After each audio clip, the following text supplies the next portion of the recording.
What's happening, gamers? It's Eric, and well, we got some more GTA 6 news kind of out of nowhere. An article was posted in Dazed magazine, and we're going to break it down for you and tell you what's all happening.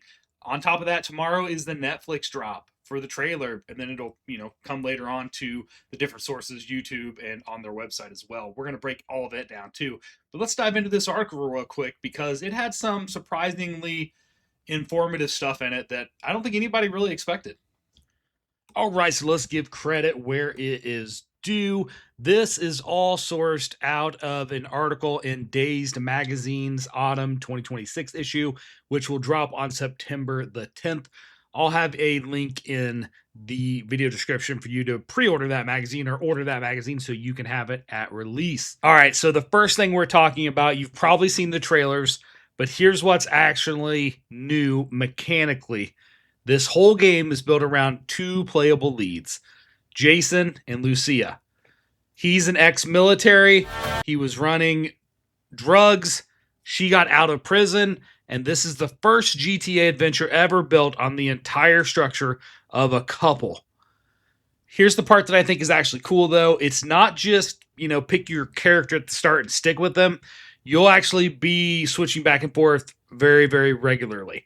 So, like, you'll be driving as Jason and then hand the wheel over as Lucia and, gunning with the other person if you want to, which I think is actually really, really cool. Also in that part, there's social media feed is in this game because, of course, there is, right? Why would they not have that? Then the job goes bad, right? Because it's GTA, it's how the missions typically go in a story. The job always goes bad. And suddenly you're swapping seats mid-chase. One of you is driving and the other one is hanging out the window shooting. And then after all the chaos calms down, you're on a jet ski together watching the sunset. Rockstar's writers straight up called it a Bonnie and Clyde type narrative. That's not just something I've read into, it's them saying it themselves. All right, let's talk a little bit more about Lucia. Lucia is the first fully fleshed out female protagonist in a mainline GTA game. Full stop, all right? So that's awesome. Every lead since 1999 has been a guy. The original game back in 97 actually had a 50-50 split of a male and a female character, and then they just disappeared for basically 3 decades. And now we look at GT5, which took real criticism for how it handled. So this is Rockstar clearly aware of that and trying to actually do something about it. Here's a quote that I want to read to you directly from Rob Nelson. These characters aren't empty avatars. You can do whatever you want with them. Their story becomes a journey you share with them. I think that's awesome. That's like an awesome quote because that's you want to be invested in your characters. All right, so they talked a little bit about consequences and chaos in this article as well. This is one that I think is going to really kind of split the room, kind of like Breaking Bad did, right? Let's actually sit through it, not rush past this, though. Let's talk about it. So Rockstar is explicitly making this world more grounded and reactive.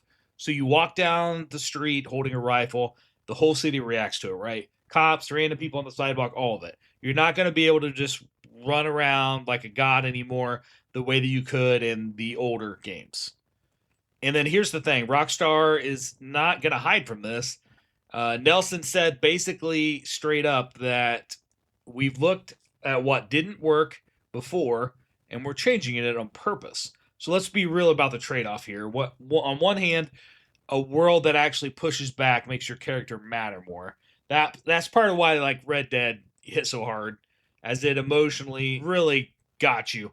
On the other hand, a huge part of why people loved classic GTA was exactly that zero consequence, right? Pure chaos sandbox mode. If that's gonna generally be dialed back in a meaningful way, it could be a different kind of game than what most of us are expecting out of this and what really your fan base is growing up with. So it might backfire a little bit. We'll see. It may be fine. It depends on how much of an adjustment it is. And I'm got my thoughts and opinions on this personally, but let me know in the comments what you think about this. Is this something you think is going to hurt the game or is it going to be better? All right, and one of my favorite parts about the new GTA and what they've kind of confirmed now is your body now reacts to how you play.